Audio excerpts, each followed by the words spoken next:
ITV, Infinitive Télévision, la chaîne culturelle.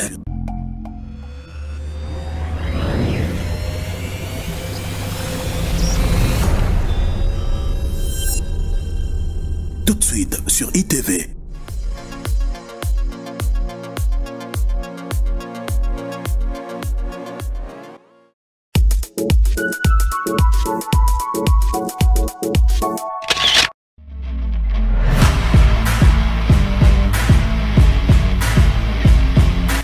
Bana Matadi, Bana Congo Central, Tozalaka, Toza, et Toko continue Kozala. Moïse Mvumbi, autrement dit l'homme du peuple, de retour avec force. Toye toujours une idéologie à émission politique pour immortaliser mémoire. Il y a les grands maîtres Patrick Palata. Émission Napoléon Nyonso. Toye Nakati a Infinitive Télévision, ITV, chaque jour, selon actualité de évoluer. À partir de 20h30, au lundi journal et après journal, émission Napoléon Nyonso. Analyste politique, jeune leader d'opinion. Obisokutu basala kiboy. Obisokutu olikoloba na polele nyonso. Contactez biso na numéro wana obozomona na se ya ba écran na bino. Si faut kita sur terrain, toko kita. Bon problème à maille, bon problème à courant. Chez nous tous les coups seront permis sauf les injures. Oh ngai na ngalo le problème à province. Na ngalo le problème à ville à Matadi, na ngalo le problème à quartier na biso. Contactez Moïse Mvumbi poto tika kitanto mingi mekondaka na putu mingi mekondaka na baiti ya nzenza mekasi nezo na zaba nani ke na kusala nini samna nini et samna nani voilà kaka branché na Infinitive Télévision ITV ngeke baka beto. En tout cas vraiment ensemble avec le DG Justin Okito Barack Obama na Polele Nyonso. Ah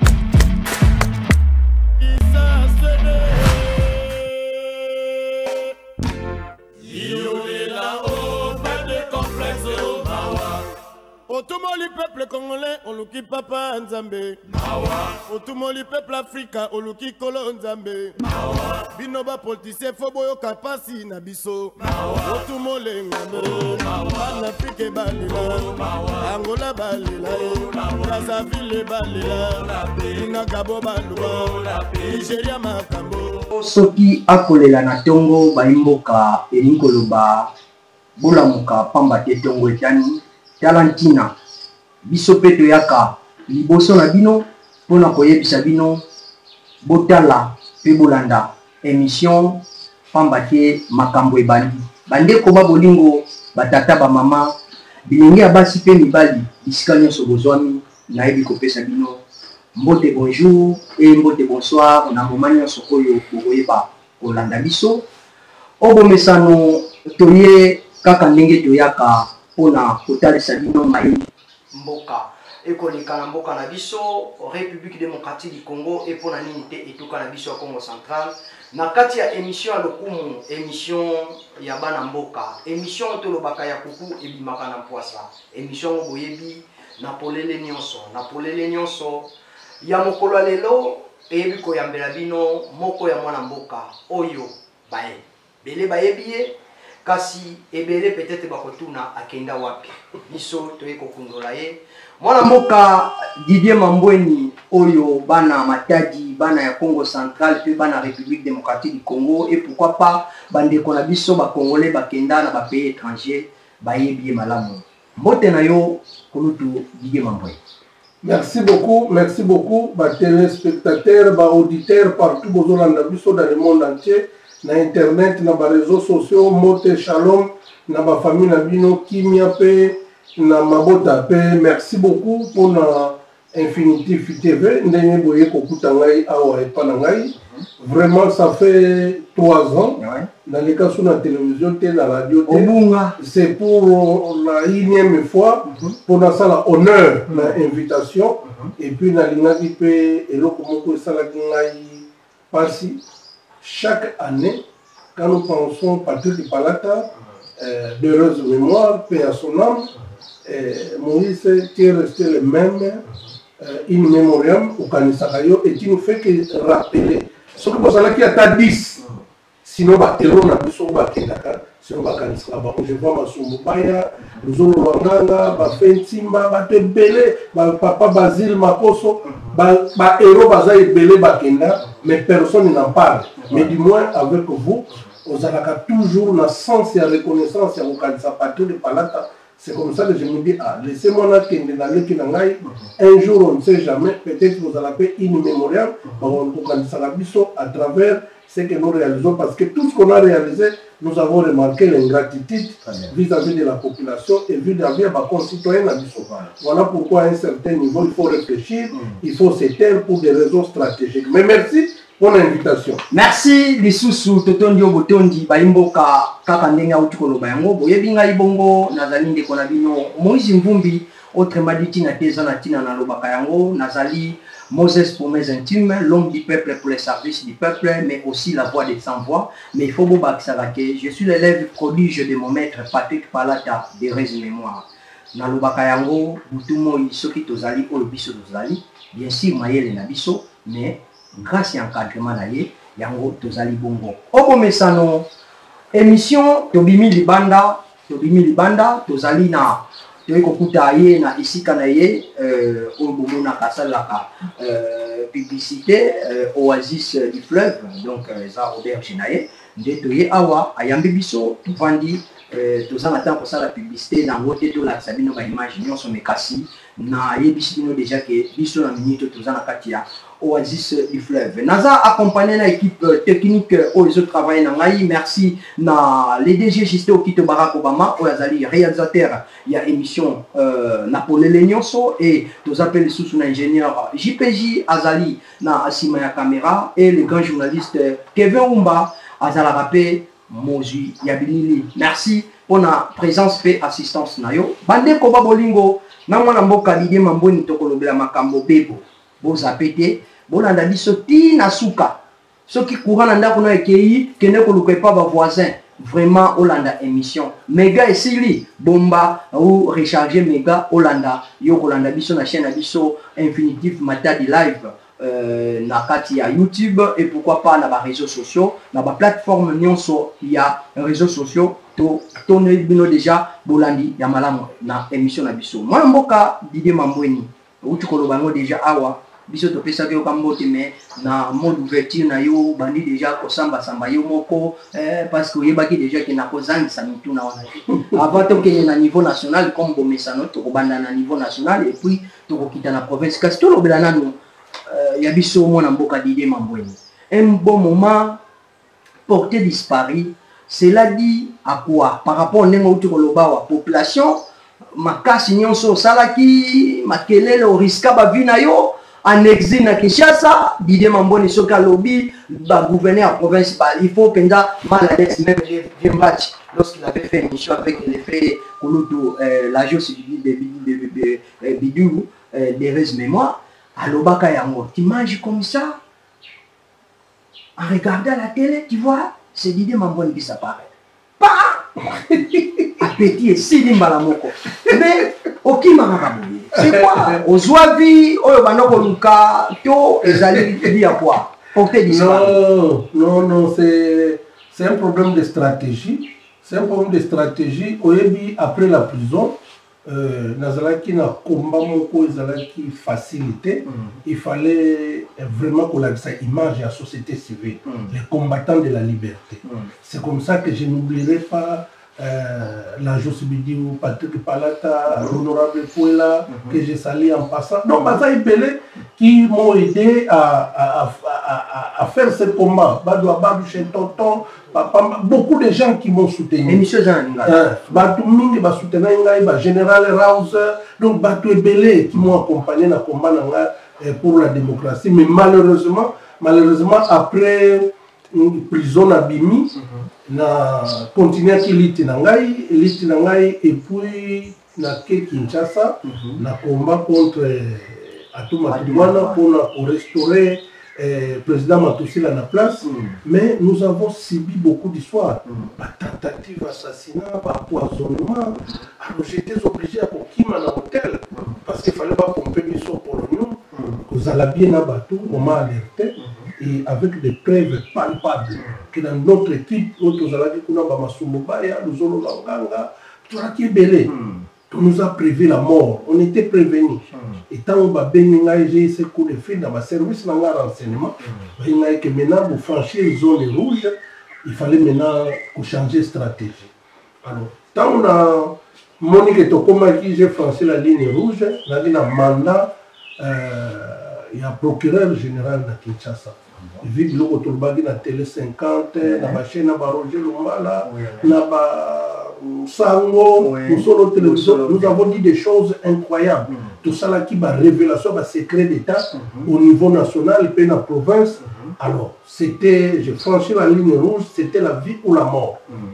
J'ai expliqué aux amis, personne ne m'a crié, mais en fin de compte, vous avez vu comment nous Zolo Longa est parti, Sumba est parti, alors j'étais accompagné de mon jeune frère avocat, maître Kiangebeni et Guilain, donc s'est réfugié quelque part dans une zone incroyable. Alors après analyse de fait qu'il fallait tout ça là cesser le fait. J'ai contacté ma service. Non, c'était la vie ou la mort, il fallait choisir. Si le plan spirituel, c'était visible, si le plan physique. Que ce qu'on continue au coucou. Ce qui au tiki, il y a un moment où on a tiré l'eau qui est à Zonga de souffler. Il y avait des révélations spirituelles. Mais il faut d'abord, ce n'est pas le physique qui nous conduit, mais parfois il faut être spirituel. Alors dans le spirituel, c'était déjà, on sait que c'était l'IWA. Alors quand on a négocié au niveau de la présidence, on a contacté le gouverneur Atou, qui a accepté de faire la paix avec moi personnellement. Alors, du moins, je garde encore de bons souvenirs à 2006, 2007. Quand Tozo y a dans l'élection, c'est lui qui m'a reçu. Donc, il y a Kozonga, mais alors, j'étais obligé de venir faire la paix. On m'a donné deux conditions. Première condition, ils allaient tenir un point de presse, expliquer aux gens que nous avons échoué notre combat pour déboulonner à Tomatouane. Deuxième condition, c'est d'accepter de travailler au nom de la paix et faire l'éducation civique. Je n'ai pas refusé les deux conditions. Vous avez vu, j'ai fait appel à ma journaliste Nyon Sonaba caméraman. Vous étiez ici chez moi, je vous ai expliqué que je viens faire la paix et l'éducation civique. La ligne sous Bitumba, T. Combat politique pour moi, je mets de côté, mais je fais l'éducation civique pour préserver la paix et la cohésion provinciale. Mais dans l'entretemps, on s'est retrouvé dans l'hôtel. Jusqu'à présent, je ne me suis pas retrouvé. Les gens ont crié à toi, Sombelenga Moutou, dans mon hôtel. Je l'ai dit à votre voix ici. Moussala, c'est vrai. Moussala, j'ai été nommé. Système c'est quoi? On a dans salle point de presse, le gouverneur a tout vu que j'étais sincère envers lui. Et on a tissé de bonnes amitiés là. Tilelo, c'est vraiment la fraternité. Il m'a trouvé sincère. Moi, quand je signe un accord, en tout cas, je fais tout pour respecter sur mon honneur et accord à signer. Alors, j'ai signé cet accord-là de faire la paix. J'ai répondu au nom de la paix. Bien que ça, j'ai été arrêté. Bien que ça, après point de presse, comment j'ai été arrêté, Aner et Kaningaï, parquet général, je devrais maintenant être escorté dans Kinshasa. Escorté dans la prison, dans Makala, et puis dans Kinshasa, et pas le procureur général. Alors le gouverneur a intervenu. C'est moi le gouverneur, beaucoup m'a été sans mon autorisation. Il a fait appel au procureur général, a bien aussi bakondia aner, a fait si baron instruction, batikangai, babendenga moi matoi, et on m'a fait voir ce qui était pertinent. Je suis allé à l'ANER, j'ai trouvé ma image nyonso na sala na Kinshasa. Il y a des écrans là-bas. La Kisingaï, Tala Makambo Lubaki, maintenant contredire Makambo Oyo. Yo ou bien, parfois, na ba TV, na ba radio, on te mesure la conséquence dans ma pertinence. Tout ce que tu as dit là, c'est un film, film de 10 heures, tu 22 heures. Jeté entre les deux au milieu, donc coincé. bina koloba lisusu te mpona mon avocat nanga maître Lucien. Maître Lucien atindi délégation bavocat baye wana babundi mais preuve eza wana. Preuve eza wana. Tout ce que tu as dit à Kinshasa là, Bosolo, Télé 50, toutes les chaînes. Alors, ma carotte, ils peuvent écouter, donc, il y a besoin. Donc, c'est ça qui est leçon. Leçon, il y a solo TV pour s'aganate. Alors, maintenant, après la. Au Karamananga, il libérer. Je remercie Fumo Bolze, Merfi Loutete, tout le monde. Fouka, Tissamba, tous qui ont intervenu, Papa Bodis, tout le monde là, intervenant pour la libération. J'ai été libéré. Alors, on a remercié Kibango, mais j'ai respecté le principe. Une semaine après, nomination dans l'ITP, je devais aller travailler. Je surtout que vous appelez papa. Après ITP, remaniement, avec le gouverneur Justin Louemba, que je salue en passant. Après Justin Louemba, Guy Bandoupé Aïe, à Sepeli, Kotikangaï na péage, au nom de la paix, Mouta Toboyi Guerre Nayo, qui ne va nous péage. Qu'est-ce que vous trouvez? C'est bon, on va Azam Paya, Ayaki, comment Aïe Baki qui Oyo? Oh, Basson, mais Azalina conseiller politique, Florent Madou. Ayebi Mambweni, Ayebi ba capacité. Oyokaki que Zaki peut quelque part, Zaki parrainé, na Moutoundé à branché qui wana. Non, c'est qui est vrai, c'est qui est vrai. Parrain Nangaï peut Apezaki, président Bodis, et je salue en passant. Oh, ils a intervenu et pour que Nati Kader lui m'a interdit télévision radio. C'est comme ça que j'ai la discipline. Mais quand c'est Mvumbi qui m'a appelé, j'ai senti c'était pas. J'ai reçu ma invitation à Grand Plateau, j'ai reçu plusieurs journalistes. Ça fait 4 ans maintenant la ligne dans la TV. Mais avec Yo, j'ai accepté le risque. Je sais que Yo peut le sous. Ce n'est pas facile, mais du moins je sais que c'est atténuant. Alors, ce qui te lobby là, Didier Mamboni, il y a tant il y a opposant. Mais opposant, c'est la société civile. L'église au milieu du village. Opposant, c'est trop fort. Parce que quelque part, au bandaki ko embrouiller population. Parce que dans la société civile, au commission interfédérale, il y a parti, il y a Franck Diongo, il y a postulé, na parti à Franck Diongo, tout la population biso ba auto bano koye bate. Si ko soto lobito lo bala Didier Mambweni wana. Ki Didier Mambweni tango lo dale ki na TV. Abanda ko yeba ba défaite nyonso ya ba gouverneur. Oui, mais ça c'est s'il vous plaît, s'il vous plaît. Na soki to lobito lo bala Didier Mambweni ya lelo. Yo moko tango sala ba étude de conscience. Au Pedrani. Bon, la Pedrani le côté mais seulement à cette époque-là, je dois vous dire la vérité, to bandi combat on a ba fouille de babine. Bavoudi Babingue, Sassadine Toumba, ainsi de suite. Notre combat est là qui contient sa population vérité. Mais il faut comprendre une chose. Les moyens en chèque. Les moyens en termes de presse, les moyens en termes d'information. Pas l'information, dans le cabinet, on dépensait $500, $200. Pour aux lettres, document, électrification, voilà. $2 millions. Je donne un exemple. Papa Moukazumbo, je ne cite pas les noms, parce que on a mallette, on a Angola. Et comme on a baïbi, on a battu. Donc, pas bien on a TV. Mais pour on soit lettre, on a $2 millions. Il faut qu'on ait un réseau. Motivation, c'est ça. Non, motivation, c'est d'abord le sentiment d'appartenance. Il y a qu'on comprendre que nous devons sauver la province. Il y a qu'on défendre les provinces pour la vraie image de la société civile. Ce n'est pas une société civile dépravée aujourd'hui. Les peureux là, des gens qui ne savent pas d'idéal, pas de partenaires. Si vous avez un partenaire, un bailleur de fonds, vous avez $100 000, $50 000 pour la sensibilisation, l'éducation civique. Bon, parce que les risques, on n'a pas été accompagné par la population. Le nom Oyo, c'est la voie, la Barabas. Mais regarde un peu notre assemblée, à quelle configuration. Ce sont des justeurs. Ensemble, on a vu ça, apparemment, quelque part, pourquoi gouverner au moins qui déception au côté population. Déception totale pendant les élections. Donc on va nous poser là, tant au pendant que tant va poser avec ba immunité wana organisation la pouvoir makasi on va tout ça la makambo salimana douté.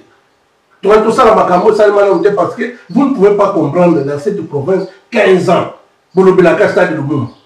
15 ans. Personne n'en parle.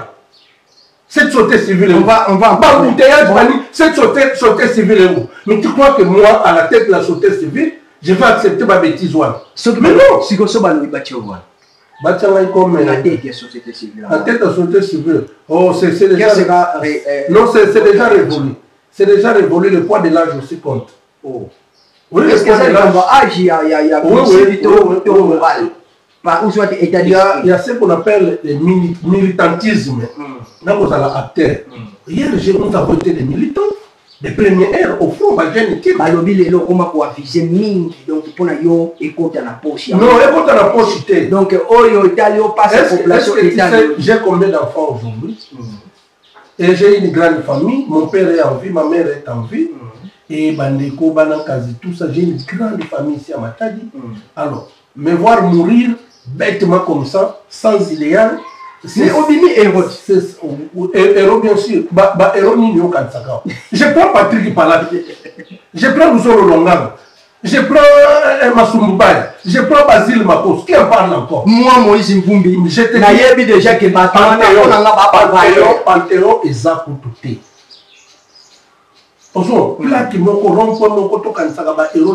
C'est comme la victoire va afficher par artiste. Mais nous avons eu cette idée là. Jacques Mbadou avait cette idée là au sein de la Panthéon à Boma. Pour nous faire des héros dans le cimetière à bateau, à Salaba Pombo.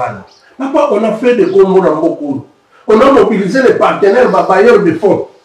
Bazouta Poto, Bazouta Mbongo, tout ça, le carnaval, le séminaire, tout ça. Mais aujourd'hui, cette société civile est incapable de mobiliser $1000 pour nous faire la conférence, le forum. Et nous l'avons fait. Nous l'avons fait. Et nous avons voyagé dans le monde pour la société civile. Mais aujourd'hui, vous avez les infos, vous êtes ici, journaliste. Mais les lots au sein de la population, effectivement, il y a des la volonté pour défendre la population. Mais si tout la période d'élection, c'est comme vous savez, même dans mon église, il y a un discours dans l'église, il y a un groupe électrogène, il y a un centaure. On se doit les jours où je vais voter. Mais tant les lots, dans ton église, tant les lots population, bien très bien. Parce que lorsqu'on fait une publication au nom des milliers d'Amboini, on a la réaction pour la population. Et j'aime bien vos réactions aussi. Tant que vous répondre le bango, on a quand même message. Et tant que vous accusez vous,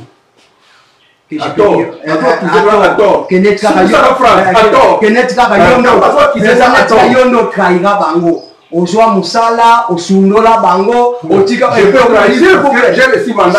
S'il vous plaît.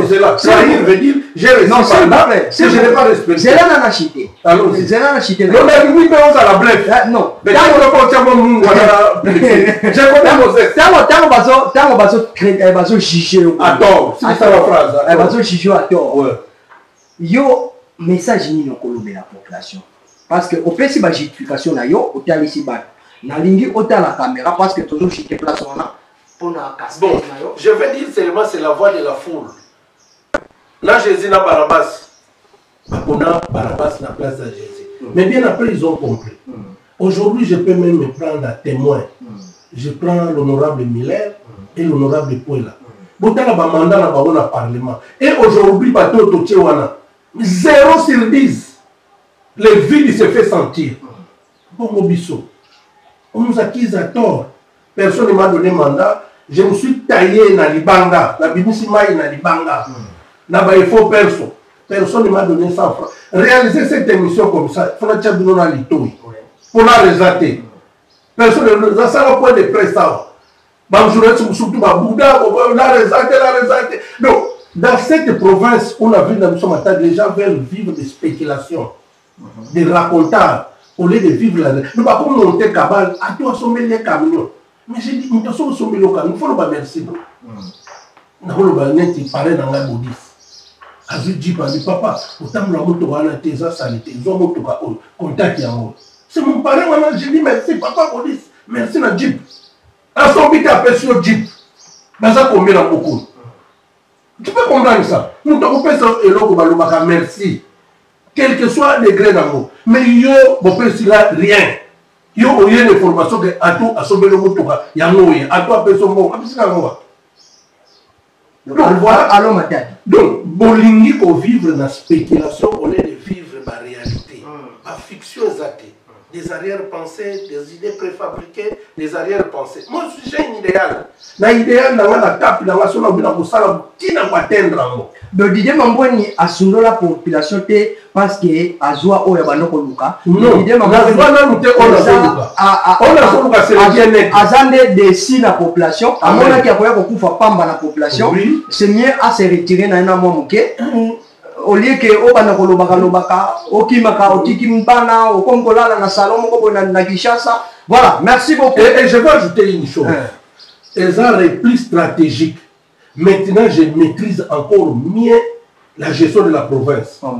J'ai vu à Toumatouman, Justin Lem, Guiban, grâce à Bilon. Maintenant, comprendre bien la province bicycle les allées.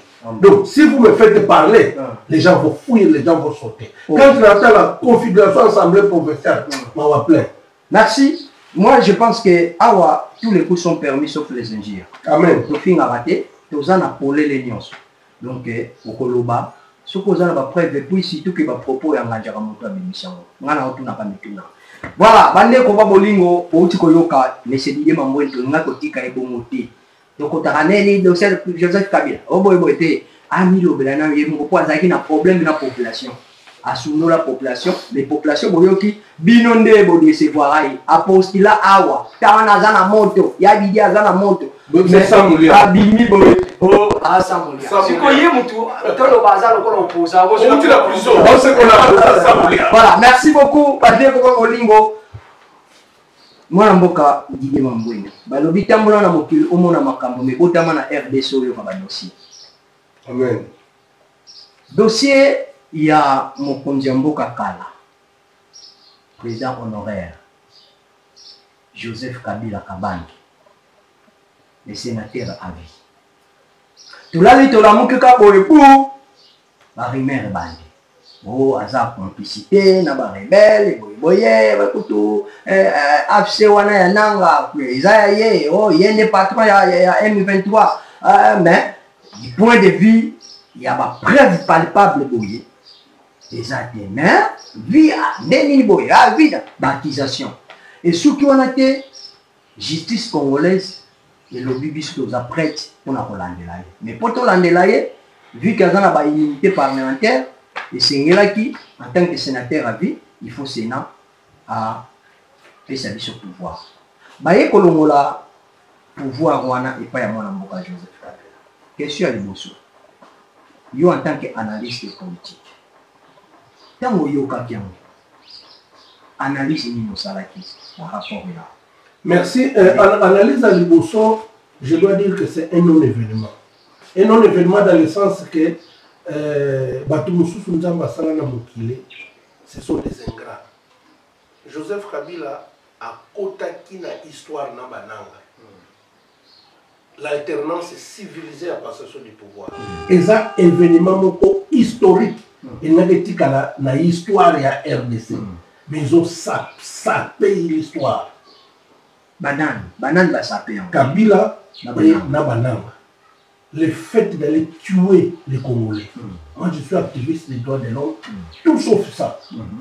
Le pouvoir, démocratiquement, n'a pas ça qui pouvoir dans son excellence Félix Tshisekedi. Démocratiquement. Aujourd'hui, ayeko sala discours. Biso en tant que Congolais. Na sentiment tous à l'envoi de l'Inamboko et le Liboso, nous condamnons l'agression rwandaise. faut commencer par là. Phrase dans la Liboso, nous condamnons le Rwanda qui cherche de l'espace au Congo. Le Rwanda a des agendas cachés. Mais la famille 12 pliés na guerre. Mais guerre est a condamné Rwanda. Vous avez la phrase là où Kabila a condamné Rwanda. Agresseur. S'il vous plaît. Il y a un peuple na yo. S'il vous plaît. Il y a Abundi na ba Rwandais. Abundi si ba M23. Il a semblé gagner la guerre avec les M23. Ba accord à Addis Abeba. C'est Joseph Kabila. Accord à Addis Abeba. Aïe bien. Maintenant aujourd'hui, il y a un ngana tuna mutuna. Na kovanda liboso ya mutu oyo. Azolo baraba. Rwanda mutu asa biso pass. Rwanda mutu asa biso pass. Rwanda mutu asa bolali bola mungi boy. Rwanda. Bolali bola mungi boy. Rwanda mais piste de solution azoko pesa te. Ce qu'on a kozala na bovandi boye, alobi que oui, guerre eza na est. A cité na été mutu wana. Que mutu azosala boye za kingana. Mais ayebisi bino et l'on te vanda à Pessibino ba piste de solution pour le bokoki ko sala pour guerre en Est. Il faut pas condamner na Rwanda non là eza mutuna. Les 12 points à évoquer qui c'est du pire farce. C'est du pire farce et c'est un escroc, je dis bien à haute voix, structuré et organisé. Parce que d'abord, voyez un peu la diplomatie au ministre Nabiso ya mwana mwasi diplomatie nae. À ça, le ministre des Affaires étrangères. Il y a condamné Rwanda, pour citer nommément le nom de Rwanda. Pendant Félix Tshisekedi, il n'a jamais cité le Rwanda comme agresseur.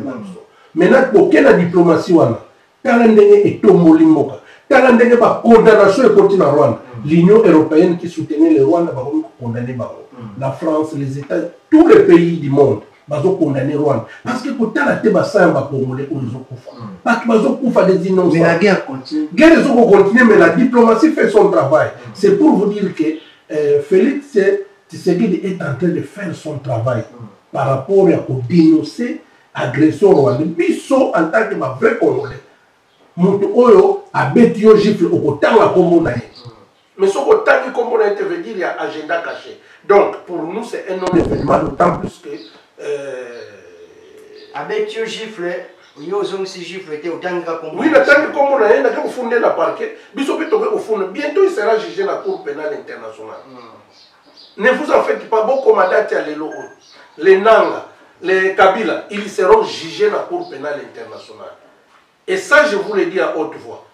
Donc c'est pour dire que les activistes des droits de l'homme, nous avons eu des morts ici. Il y a beaucoup de massacres.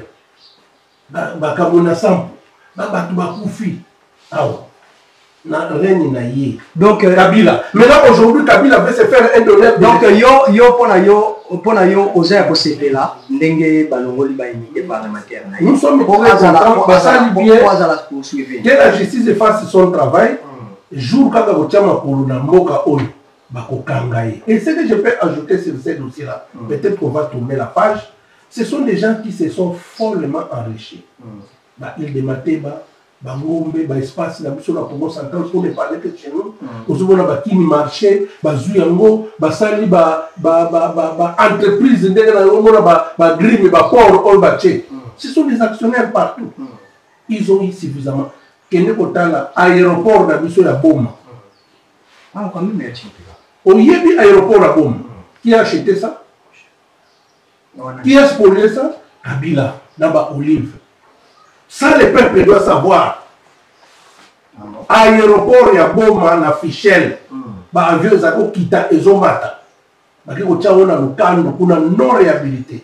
Gratter Kaka, mais Zouana, Batiango, Fichelle, la commission, la chambre froide, la Bango. Bien, Oya, Yo, Oyangaï. Mais nous allons récupérer. Maintenant, ils ont peur parce qu'ils ont trop fait du mal. Bino, vous avez un journaliste, faut moyeba. C'est comme aujourd'hui, je peux parler, nous avons crié Yonangaï. Mais on a laissé faire. Zoba espace on attrape de gauche à droite. Il revient de droite à l'onatra. C'est pour dire qu'aujourd'hui, il y a une loi qu'on appelle la loi du karma. L'homme récoltera ce qu'il aura semé, tôt ou tard. Donc, discours à Kabila, non-événement pour la Congolais. Et c'est Mwezali, Ndenge Balongoli, imité parlementaire. Alors, on a évité biso to ba journaliste politique oyebi yo za parmi bato ba grand politicien ba ko témoigner carrière na biso total aka likambote na casquette yo na mekaki ko kende susu na casquette mosusu bato nyonso tozomona na parlement et dans l'Assemblée nationale et na Sénat ce sont des gens qui ont travaillé avec Kabila balongwa ba utana ba PPRD ba sala ba MP et banda ko AMP comme MP ti ba yeko sala FCC tango le président Fachi a yeko déboulonner système FCC bango nyonso ba yeko batama lisusu na union sacrée. Alors est-ce que kolongola ba immunité parlementaire ya Joseph Kabila et ça haute politique té batwana ba batamel biso ba congolais na se pona bayebi que parfois à cause de l'année poursuivie pour lobby une fois à l'élection 2028 à repostuler. Non, vous savez, quand Mobutu était parti, nous on était là, en 1997 là, à le côté. Mais nous avons vu comment les politiciens ont fait le règlement. Maintenant, un règlement fondamental, donc changement total de conscience mentale. À la seconde, on avait au cerveau au côté de l'Afrique. Maintenant, on a Afidel qui Laurent Désiré Kabila Koufi, on a battu en Félix.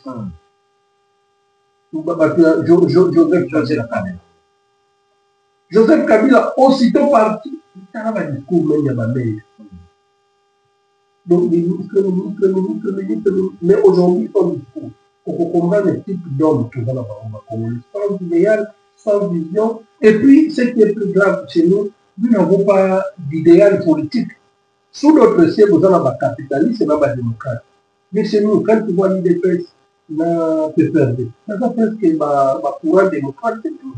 Mais aujourd'hui, parce qu'il y a un courant même peuple. On ne sait pas, on a su qu'on a pensé à la lecture. Non, lecture dans sa vie, et ça a une position en manque de positionnement, dans le règlement fondamental. Il y a une idéal dans la route, dans le porte à pour va tenir position dans la République, va continuer au Liba, dernier public. Donc voilà. Donc, Kaka Kabilango, après discours, à Kegoma. Na Goma, pendant que Toyebi Goma eza récupéré na ba rebelle na maboko ba rebelle mais il y a que bayambi mais c'est ça la pointance tant yo mona kiango donc apparemment quelque part les ont l'attaqué ba accusation bazo sala ki azana c'est lui le parrain il est le parrain penza ya nanga il est parrain à L23 il est parrain à FC ya nanga wana donc à l'acquisi yango parce que tu vois que la zone ya ba rebelle ou soit aux hommes ou soit ba kokangayo. Bakani était pourquoi? Parce que n'oubliez pas que Yé Kabila, il a révoqué les généraux. Oh, il a révoqué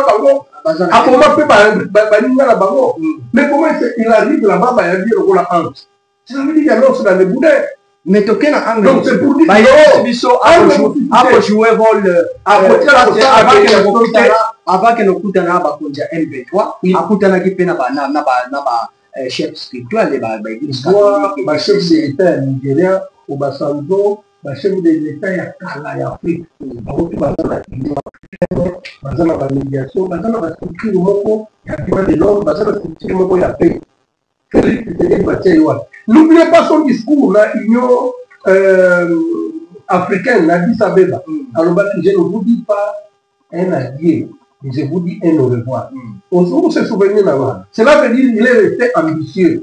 Donc, Akenaki, la alternance, malgré Yé, il veut toujours continuer à venir nous voler et servir les rois. Parce que mission est amis. Si le Kivu, Nord Kivu, Bassa, la République de Baba, tout Chiland.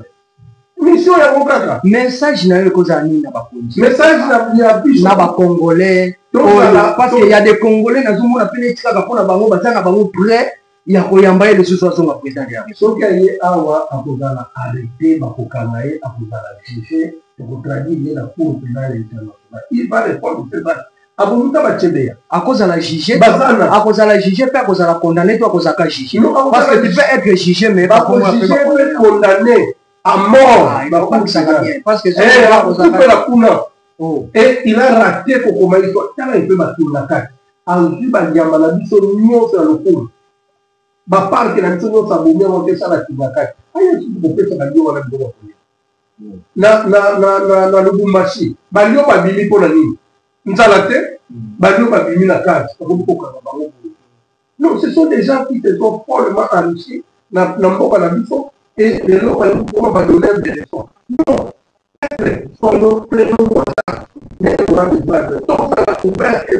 La République nous appartient, nous ne sommes pas des locataires, nous sommes tous les payants droit d'accès. C'est révolu. Très bien. C'est révolu. Moi, Naya.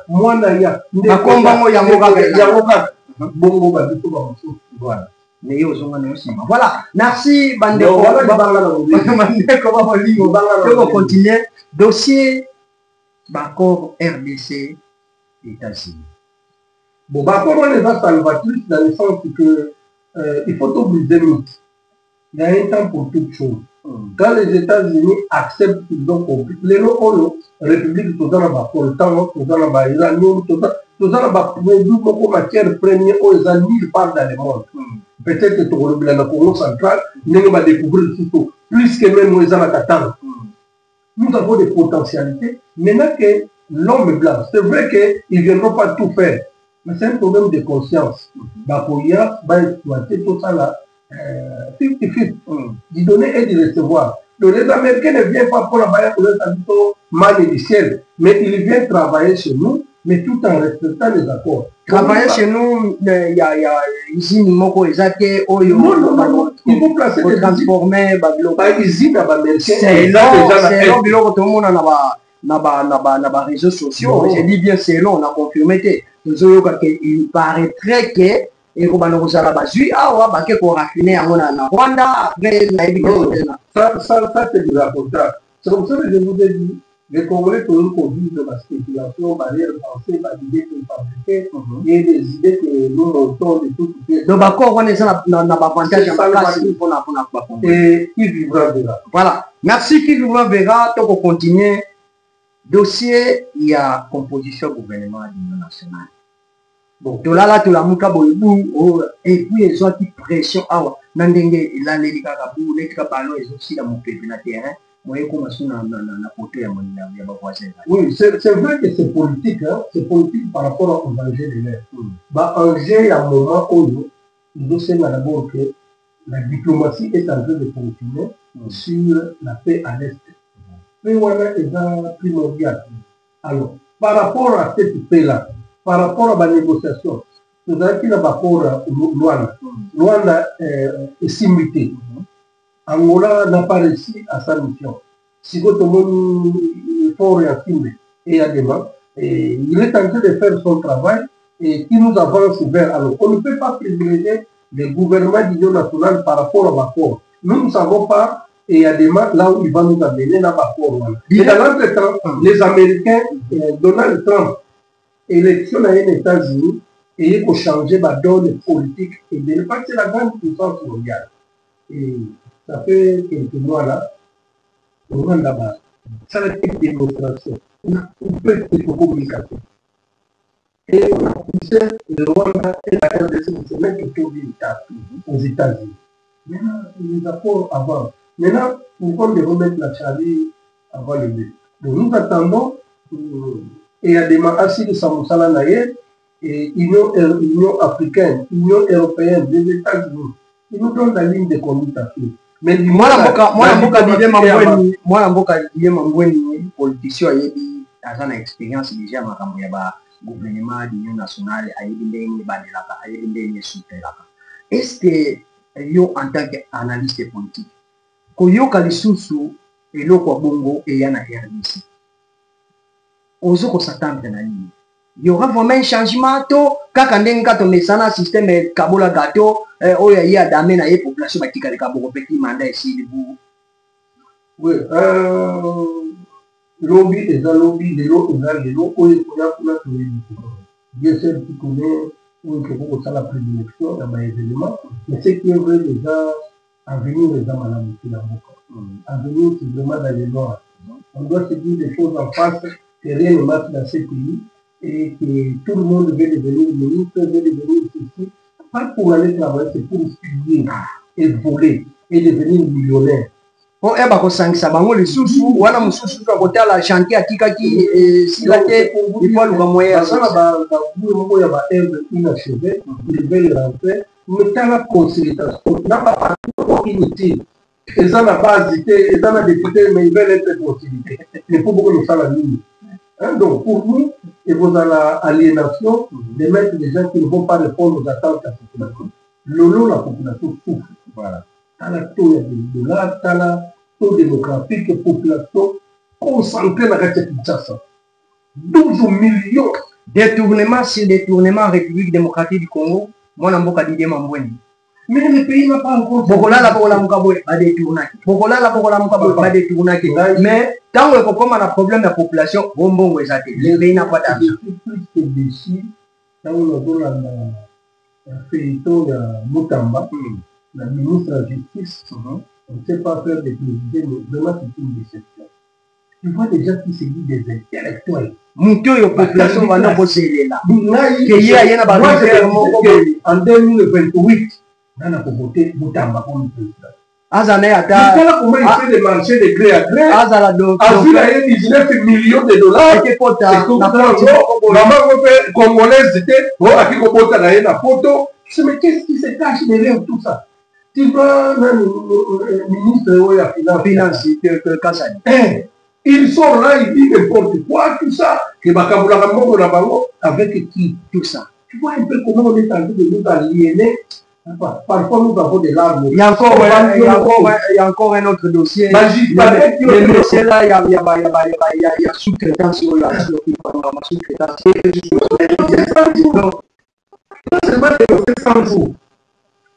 Il y a des moutons, tout ça, tout ça. C'est que nous avons un peu de Mamboueni. Quand on a une baptisation, bazo ya kotangela kabiso pe mbongo wana me jour moko te toyokaki o ata $100,000 ezongi na caisse. Siko ozomona te ke neti kaka il faut batikaka na bango soki mutu ayibi batiki na bango so bakosambisa basambisi en coulisse au lieu que baya kositelaka biso bambongo wana basite bango po toyeba nani aza nani. L'histoire va nous juger.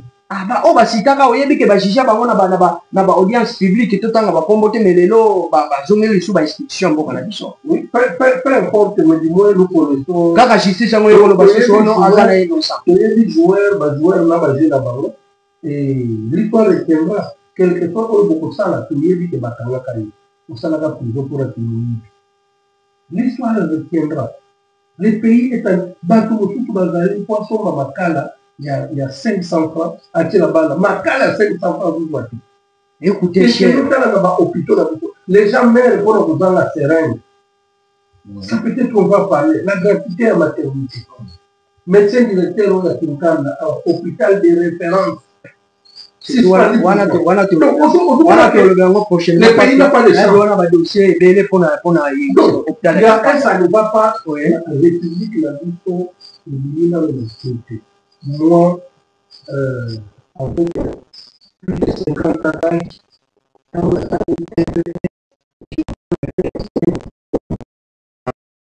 conférence nationale souveraine, il faut dans la folie là. Cette constitution, il y a Sun City. Aujourd'hui, constitution à Sun City, aujourd'hui à la conférence nationale, il n'y a pas de photo, il n'y a pas match. Il faut fédéraliser les pays. 4 ans, il y a disparition dans le monde soit la scène médiatique, on va pas discuter. Depuis la création de notre pays, RDC, dans l'époque coloniale, Kasavubu, premier président des réseaux mémoire, Kabila le père, Joseph Kabila, le président Fati, la deuxième mandat, a échangé que le gouvernement congolais est à la diriger dans un Congo. Non, à la biso, Judith Soumine. Alors, Congo, Bazalaka, na esengo makasi, pour na koyoka Congo du pouvoir. Moi, Mboka Didier Mamboueni a besoin d'informations avant il a dit que yo l'angla Mboka. Est-ce que les lots, ceux qui balobi, ande kono Congo, yo moko nani, banana pour juger. Il a na niveau national et puis Pour la biso la Congo central, nini okokolo. Pour la biso d'abord il y a des sélections. En toute sincérité, des sélections parce que les Bakongo ne se retrouvent pas derrière le souris. Sincèrement, se retrouve pas après ça va le gouvernement central a un problème d'action. Il y a des activités qui devraient profiter de la province à Congo central. En tant que Premier ministre, entre autres services sociaux de base. Nous avons vu Madame la Première ministre Aïe Aou, la Kimpes, du Paye à Koli, du Paye à Tangé la classe, Aïe Bouketa Bakaï, et après Bakaï. Bassa Touana Kaboula. C'est ça les attentes de la population. Les attentes à sa qualité. Les attentes de la population, l'eau, l'électricité, la santé, les services sociaux de base. La route à dessert agricole. À Congo, la route à dessert agricole de mon côté. À piloter qui programme il y a 145 hectares. Est-ce qu'on a déjà évalué au Congo central? La réalisation, c'est elle qui a piloté en tant que ministre à plan. Il y a lobby. Le premier ministre. Mais qu'est-ce que les Congo bénéficient? Le premier ministre, il y a la province de Souffle. Mais la charité bien ordonnée. La charité bien ordonnée commence par soi-même. Les locaux, tout le monde, chemin de fer. Bakoko naïe, maman naïe, tata naïe, qui vivait le long du chemin de fer. Babokilo ne voit même parce que mon ban n'est pas souci. Il devinait calvaire wana. Bagar wana crème pas crème ba hôtel. Les autres amis désert. Tout le monde wana, tout vu ba infrastructure là. Il faut trouver ça pour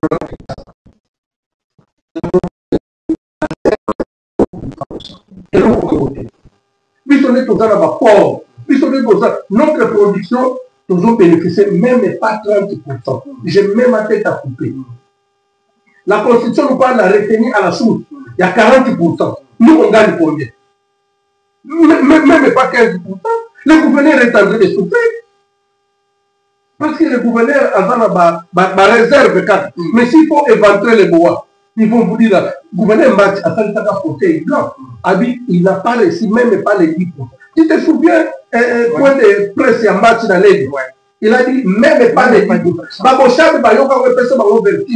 On ne peut pas chercher à gouverner la province de Congo central qui donne beaucoup d'argent dans le gouvernement central qui ne reçoit même pas les 10%.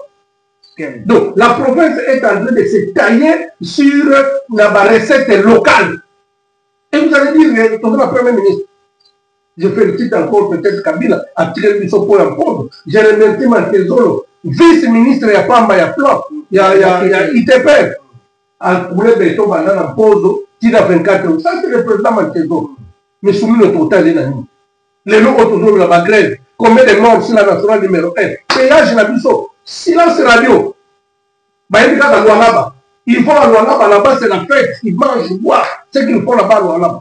C'est comme si la République, c'est limite la loi là-bas. Ah, mais non, ça énerve quand même. Oh. C'est pas sérieux. Premier ministre, c'est pas le moindre. On peut peut-être chanter là. C'est la l'histoire des secondes. Mais il y a pays dans l'histoire. Quel est l'impact négatif? Aye awa na matadi ya kiti na repoko ya chipi. Poto ba matadi ba kanisa ki tende nga moni poto wana peut-être ata na damar na discours na ye akoloba en tout cas na promettre bino na TI mais dans une semaine peut-être bazoya ko lancer ba drapeau silence radio alobele ngote. C'est pour dire que ce sont des bidaks qui en coutu. Siko des porteurs de mallettes. Nyonso wana ezani. To milingani te biso ba leadership à ma mère, on doit se dire la vérité. Et puis, on doit peser des achetés politiques. Vous croyez que, au cours de ma Premier ministre, les choses de facilité, aussitôt qu'on te met en place, il devient le patron du gouvernement. Il doit piloter en haut. Mais ce qui va dans la carte, il y a Salboé, ministre international, pas sur la détournement, elle aussi passe là-bas. Dans la classe, dans l'école primaire d'Aïbaté, dans la degré à Bassette. De communauté déjà ping-pong. Ping-pong. Et vous allez dire que nous, tes frères Bakongo, nous allons accepter ça. Quand il reçoit le gouverneur, la délégation de Congo, ça dit pas le tour du quoi. Tu vois des histoires comme ça énerve, ça prouve à suffisance que les Bakongo, nous ne faisons pas si les chèques politiques. En tant que votre sœur, notre sœur, Donc, et s'il faut, nous toujours s'il faut un petit conseil. Toujours appeler ça. S'il faut un petit conseil.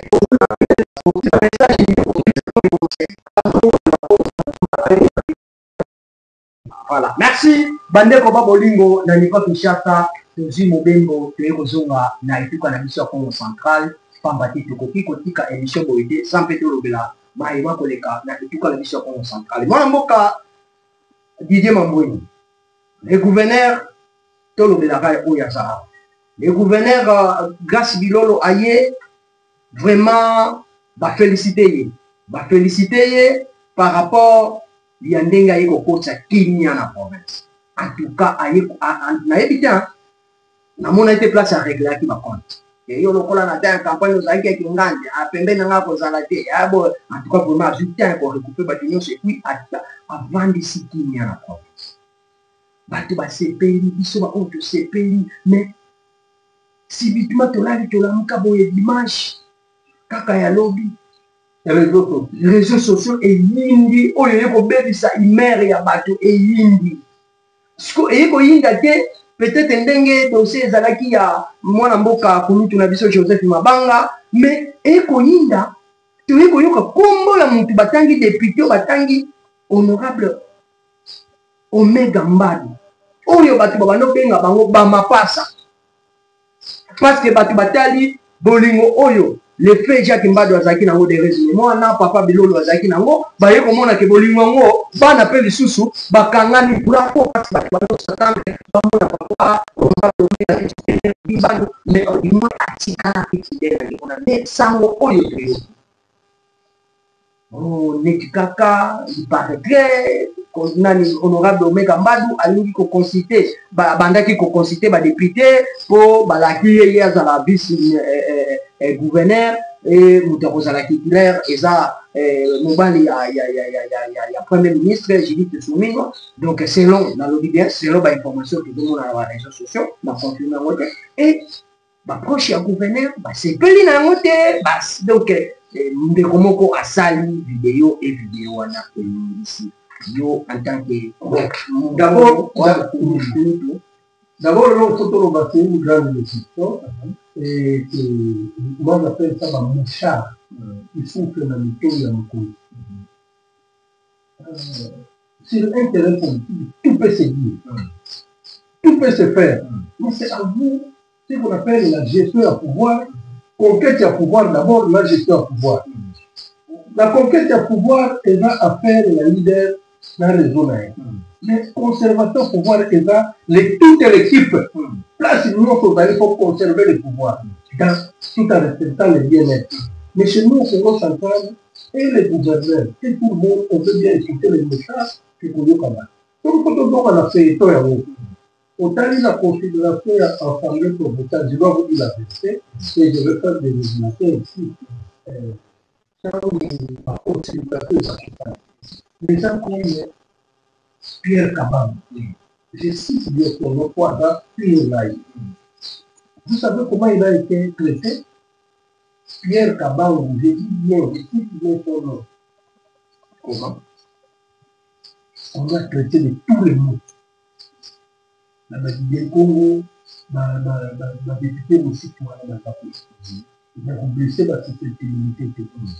C'est pour dire que prémisse à départ des acquis des gens. Le gouverneur, Namutuna et Azakina Makanisimo. Tu vois, ma papa Bolis, je peux même citer son nom. Le gouverneur m'a beaucoup talaté, m'a beaucoup soulaté. Alors, il y a un contraire. Pour la babouchar kaka, bateau va gagner beaucoup de funda mamaka. Voilà, what you do. Azoka no, bamona kena Kinshasa, la grande hôtel, bongo banda bota makena au grand hôtel. Oh, Asolola Kina Kinani, Azalakana Kinani, Kebelaye, tout ça. Alors le gouverneur fait de son mieux pour garder cohésion provinciale. Quand on parle de Namantezolo, président Mantezolo, Bazomo n'a pas qu'à ma baie. Alors, comme ils n'ont rien à faire, il faut pas que vous souffrez, Kebelaye, à vos salabos. Même le président Mantezolo assis sur une chaise injectable. Le gouverneur assiste sur une chaise injectable. Il y a des agendas cachés de gauche à droite. Mais si vous suivez tout ça, vous n'allez pas faire le travail. Votre objectif est l'idéal.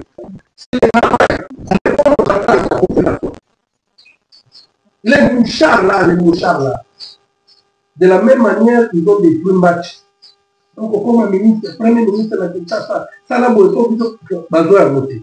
De la même manière qu'on a détruit Atou et Justin Rema. De la même manière qu'on a détruit tout le Guiban.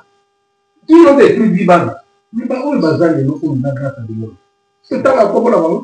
C'est autant. Alors, c'est pour vous dire que les mouchards, et ce qui est plus pertinent, tous ces gens-là que tu vois, ils vivent dans les exercices. Les gens là-bas, bazar proche d'un gouverneur. Mais oui, qui sont des féticheurs même. Ils vont féticher la boutou qui la moille pour garder l'idéal à chef.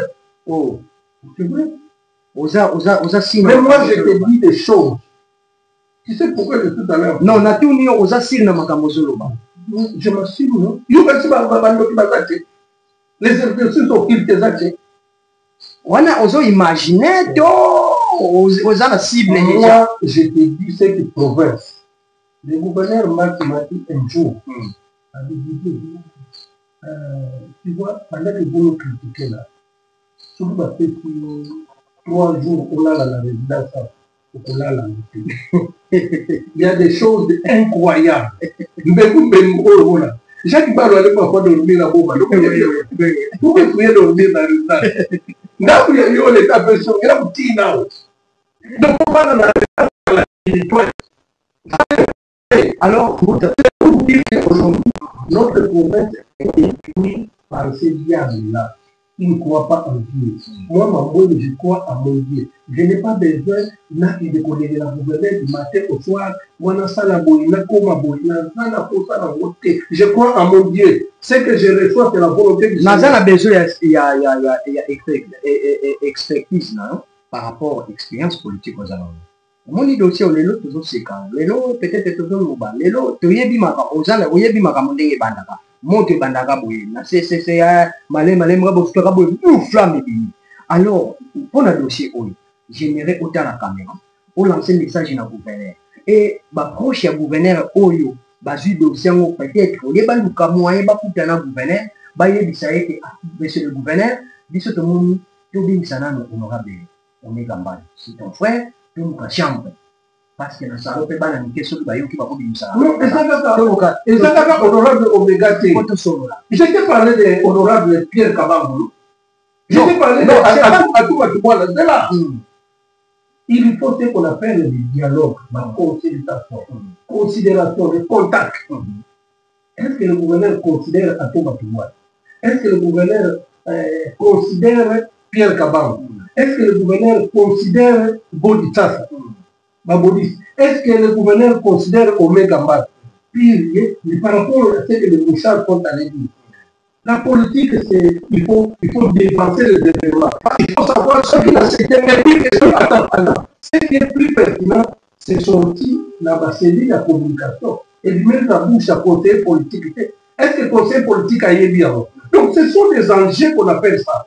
Là-bas, en Géouana, il faut faire la prédilection des événements. Non, les gouverneurs marchent. Je vais corriger un peu. Donc, la personne qui a fait la vidéo, Azan a saisi la communication. Ah non, c'est sorti des avis. Non, Azan a saisi la communication. Azan a bien un péage. Azan a dit correct. C'est ça la question peut-être. Il y a des questions Zawana. Voilà un peu. Donc on peut continuer. Donc c'est pour vous dire que les gouverneurs marchent. Chaque fois qu'il y a un conseil de ministre, qu'est-ce que les peuples disent de nous? Le peuple a dit qu'il faut la mission. Quoi même point à l'ordre du jour dans les amours de la bazo pardonner bazo kosa non mamwele a dit ceci là et loko boy na boy tala ba pièce boy na boy et puis maki na ba cabinet na bino ba secret exact. Il faut que ba tubanga na sérénité na kati ya gouvernement, solidarité pour ça, mais surtout solidarité exacte. J'ai cité des noms ici oyo ezali na kati ya assemblée wana ezosimba te parce que bato wana baza considéré te bazwi gouverneur babloke en otage alors que cible na yo ya liboso po ezala baoyo balingi politike na yo te tuna bango bolingi nasala nini na changer nini comme programme quelles sont vos priorités nga na lilingi osala baconsultation politique à huis clos est ce que po okutana na Atuma Tubwana po okutana na Pierre Kabango po okutana na Omega po okutana na badepute mosusu badepute ya Kazangulu totikalika na 5 minutes ya Madimba. Il y a trop de frustration dans la carte d'assemblée. Il y a des frustrations incroyables dans la carte d'assemblée. Il y a des frustrations dans la carte de programme, il y a gouvernement, il y a grâce à de l'autre. Il y a des frustrés. Mais basalika neti kaka bozo seka. Mais par ça l'assemblée mais bakolia yo. Ça a toujours été comme ça. Bakolia yo. Donc qu'est-ce que vous dites au gouverneur en un mot? Ce que je peux dire au gouverneur a utilisé sagesse. Il sort de ces cancans-là noirs. Il y a des occultistes qui voyez en otage. Il consulte personnellement les députés à huis clos. À son bango, il y a une vérité. Ce qui a sali à voter, il devra faire. Voilà, merci beaucoup, Bandeko Babolingo, dossier Stade Lumumba. Dossier Stade Lumumba, c'est une grande décision, d'autant plus qu'il y en a qui fait eu des accrochages dans la Calais Babina, de telle sorte que comment province est dans la chance. Province est dans la route de l'Iran. Parce que ce n'est pas normal, 15 ans après, nous tournons autour du pot. Personne ne sait prendre une décision. Personne n'est traduit en justice. Match à Bandaki Stade Lumumba. Ati, Deyo Azi, Ati, Barono Kwando Ati, Bagibang, Bagou Batiki, Jacques Mag, Atiki. Et finalement, il est là de liberté Stade Lumumba. Qu'est-ce qui se cache derrière? Mais c'est un club de millionnaires. S'il vache les tiers, parce que nous avons Kamura Miliki. On a à cause 2 millions en prix. On a est-ce qu'on ne peut pas arrêter Mambo?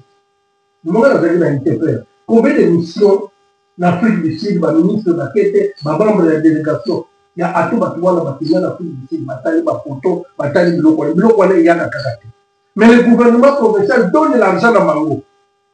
Parce que c'est Sodimas Congo. Sodimas Congo. Mango à droite. Sodimas Saï. Quelques informations, même le contrat entre le gouvernement provincial, c'est Matumba. Nous avons été avec Matumba. Matumba dit pour la Kanda, on a merci. Alors, pour vous comprendre, les gens vaches les tiers. Mais maintenant, c'est à la population de se prendre ça. Mais là, on l'a battu au son avec force. Les patriotes, là où ça ne marche pas, la population est naïve. Qui ne sait pas réclamer. On l'a battu au son avec force, je crois que Kengesu n'a pas détail, n'a pas émission, parce que on l'a battu avec force. C'est ça, non? Les après-midi numéros, mais maintenant, on va commencer à inventer le droit parce qu'on ne peut pas accepter. Parce que donc,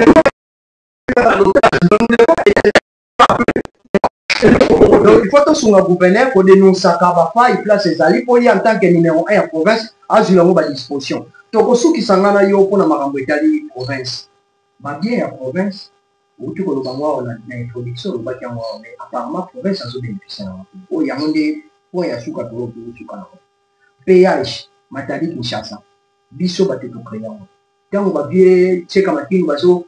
Bunda pour convaincre transporter baba na kufuta péage Kinshasa zala tout le monde a été des bateaux Kinshasa tinda qui aiba bango pe bakota na campagne wana et jusqu'à maintenant bon beaucoup de provinces fait ça mutache kama kile lo avant de par rapport à la campagne mais ce qui toque dans la réalité je me souviens le gouverneur a Justin Wemba au Akende alobaki na entre les 3 derniers mois fait ça 6%. Na esika il faut que soit 40%.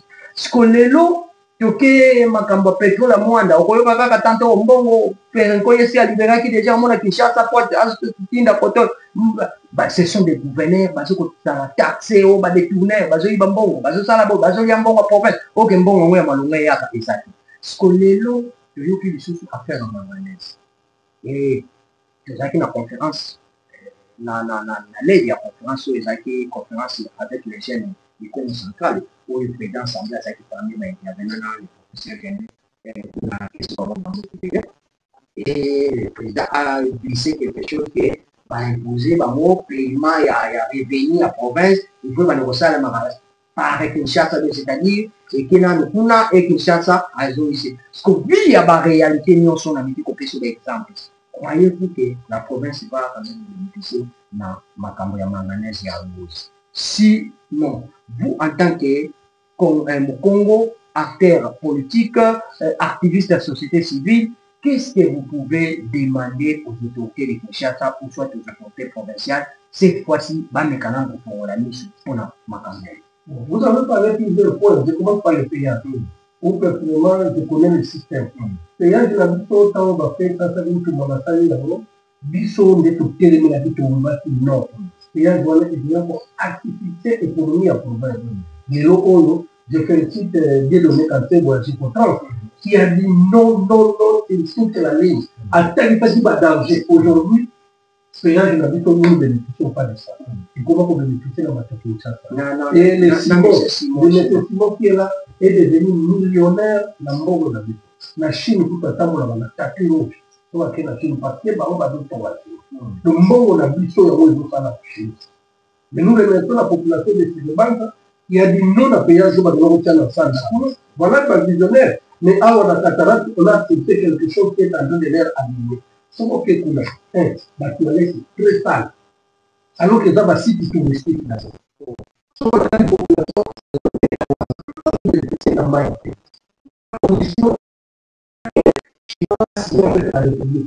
C'est toute la ligne ils ont respecté. Autogris, et quoi, Grandi Kunzela, ambulance, centre de secours pour l'accidenté. Ils l'ont beaucoup dans quelques kilomètres. Ça, je me pose la question. Quand est-ce que ça va évaluation?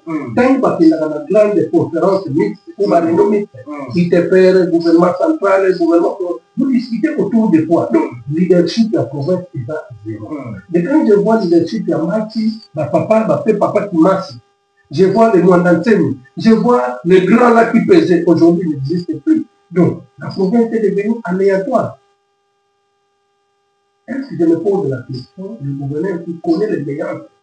Il y a nous. Mais c'est parce que aussi, quand vous touchez sur ces Chinois-là, toute la République de Kinshasa va y aller. Je te dis, c'est sérieux. Un millionnaire là, prêt à tout. C'est quoi son secret? C'est que c'est la corruption. Achat de conscience. Parce que achat de conscience. Après, lui aussi a trouvé sa part. Il faut financer une zéla, peut-être qu'on va en parler, pendant compose, petit belvédère. On a des engorgés, des embouteillages. Est-ce que ça, c'est de la magie? Pour ça, la bandana à pompon, il va belvédère. Pour qu'on soit les copains, pour être la bouche, est la magie? Non. Vous ne trouvez pas que c'est ça dans le comportement?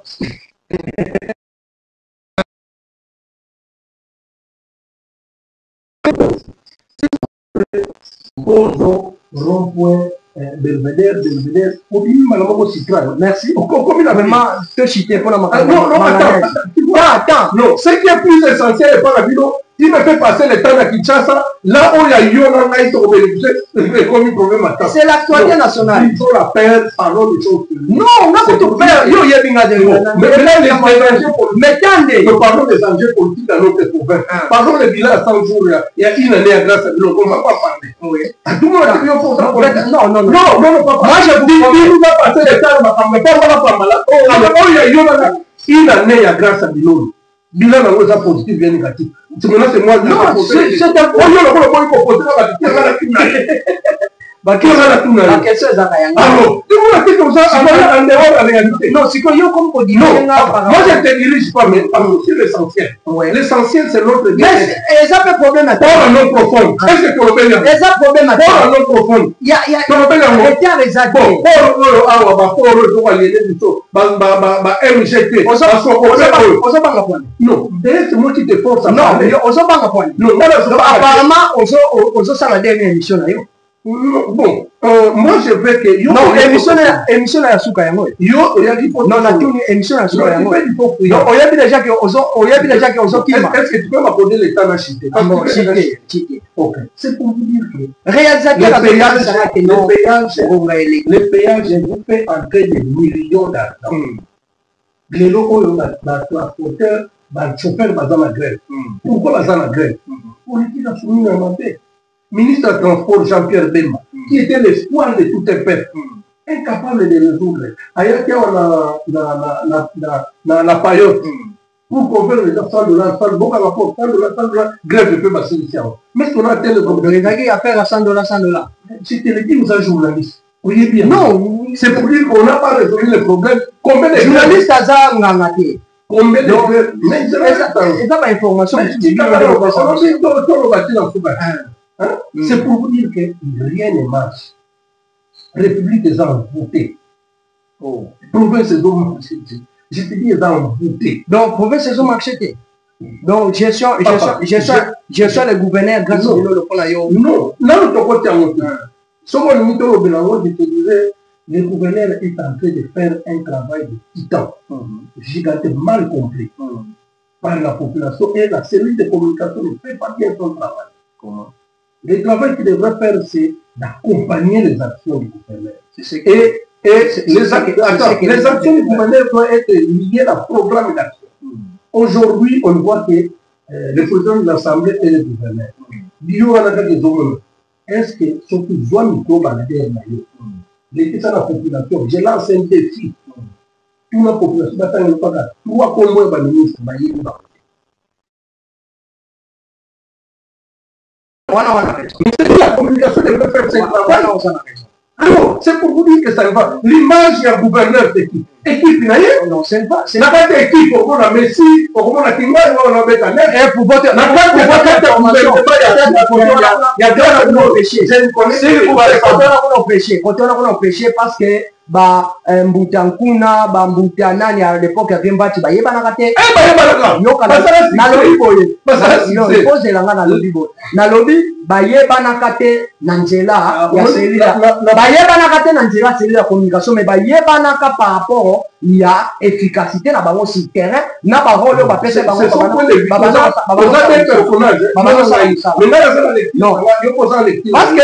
pourrait dire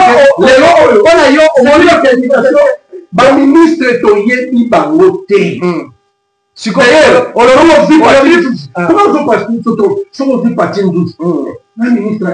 n'y a pas photo, il n'y a pas mal. Non, c'est la cellule de communication. Il y en a qui vulgarisent quand même les actions. Il n'y a pas de 12. Non, c'est pas. Mais quand on va voter le ministre ITP. Non, c'est pas. Non. Qui est le patron de Salwa? Dans la confusion, cacophonie. Non, s'il vous plaît. Au monde qui est à bon. Eza likambo, na likambo. Mais il y a ton yoka. Na nini na tali. Comment tu vas faire on na secteur nanga. Oyo na za na moi connaissance. Na le match. On continue na secteur nanga. On a faire le c'est-à-dire, quel que soit attendre un journaliste, soit qui sont qui n'ont pas le parfois quand ils n'ont pas le na sens à ma bête par rapport à nos bandits. Mais quand on parle de patins, on parle par rapport il y a emploi du temps. On n'a pas bien fait là. Patins, on se montre que Azola la Libanda, il ne peut pas être là. Mais le Kola Yebi espère pas congolais. Ceux qui n'ont pas tika bango, Moussa Lekola, il faut nazala. Et à chaque descente, il y a du combat de l'autre ITP. Oui, déjà tout le monde. La PC m'a monté de excellence. Donc, je crois, alors, pour te chier. Et donc, je suis le ministre qui a intérieur dans le Congo central. Pourquoi il a été limogé? Par excès de pouvoir. Donc, vous pouvez faut te lober là.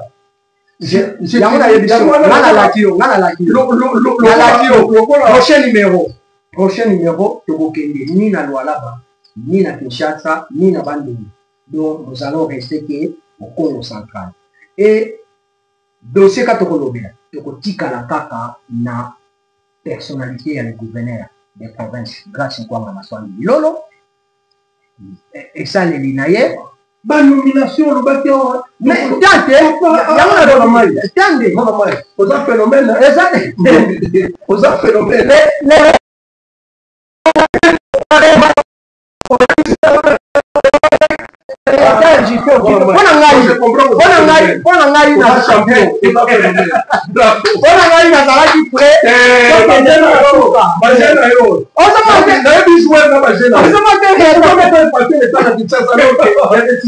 c'était obligé de le faire.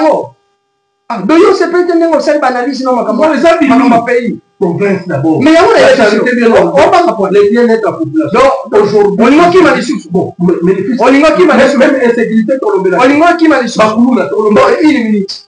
Une minute. Pour ceux qui sont au moins insécurité, terroir est vaste. Ce qu'on a là-bas, si je pas sous question, il y a une émission. Les lots, ça, les lots,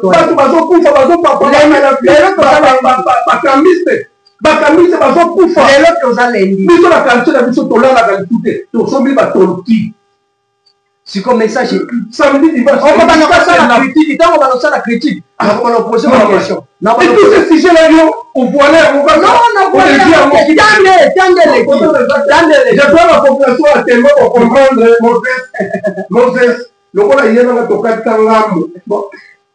merci, Baimboka, la bandi était Boyebi, émission, na polele nyonso, ngonga oyo et salaka. Mais ce qui vous a vraiment témoin, ngane na jubi na témoin. Bon comprendre que pour nous tu n'as dit ce l'idée mamboué à l'écart TV Kala. À l'écart TV Kala, à cause de la principe de la télévision et la télévision à Kangonga. Mais le coup la zone avec Fox, à comprendre que on va se dire si ma carte a fait émission, malgré le sujet et ça n'a pas été. Yango na zo koye bisabino na mission na bino. Ngana lobi ba porte na biso ezakani ma frère. Soki alinga beta susu miankali.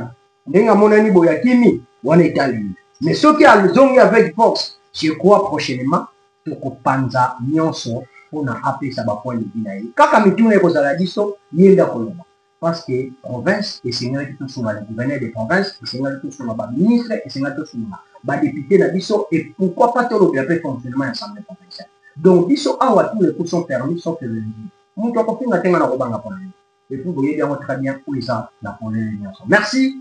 Toto ndibino botondi na ndenge bolanda ki biso. Merci na kan l'équipe Oueza chapeauté na le DG Justin Kite Barack Obama, équipe technique et travail nanga. Merci la famille ITV nyonso et pourquoi pas bino nyonso besoin ki bako ya kolanda biso ba autorité politique administrative militaire et policière et pourquoi pas ba société civile bino nyonso vraiment bisika nyonso besoin bon continuer kolanda programme il y a Infinitive Télévision tokutani o mikolo mizali koya. Ciao.